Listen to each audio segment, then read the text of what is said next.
L'intercommunalité pour les communes membres dans le contexte actuel est un élément important.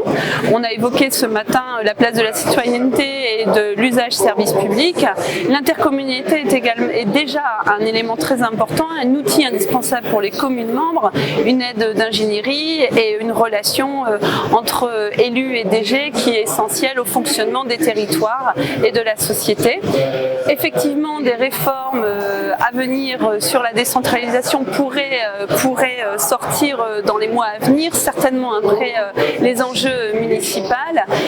La place de la commune, pour moi, dans l'interco, est un enjeu primordial. Pas une baisse de la place de la commune, mais au contraire, un renforcement des liens entre les collectivités que sont les intercos et les différentes communes membres. Oui, la mutualisation à la carte ne peut qu'encourager une mutualisation entière, puisque une mutualisation ne peut pas être calée d'une collectivité à une autre sur un même fonctionnement. La mutualisation porte sur des enjeux communs et surtout en fonction d'une dynamique territoriale et en fonction des enjeux du territoire qui ne sont absolument pas les mêmes entre une intercommunalité ou une autre. Donc effectivement, un schéma de mutualisation légiféré trop rigide ne pourrait pas fonctionner et ne pourrait pas impliquer une adhésion à ce processus si cette mutualisation n'est pas pensée avec les communes et par rapport aux besoins d'un territoire donné et aux spécificités d'un territoire donné. Le DG, les DG et les cadres, dans un contexte très mouvant d'organisation,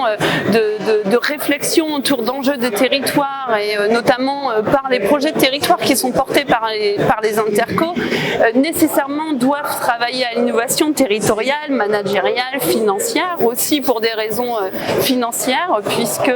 effectivement les dotations sont faibles et la mutualisation en l'occurrence est effectivement un outil d'innovation territoriale puisque autour d'une table on vient y mettre des acteurs de collectivités à strates totalement différentes. On peut avoir des communes de 200, des communes de 20 000 habitants autour d'une même table et forcément c'est de l'innovation territoriale puisque déjà il faut réussir à travailler sur des enjeux communs avec des structures totalement différentes, avec des enjeux de territoire et communaux différents et surtout mettre en lien des enjeux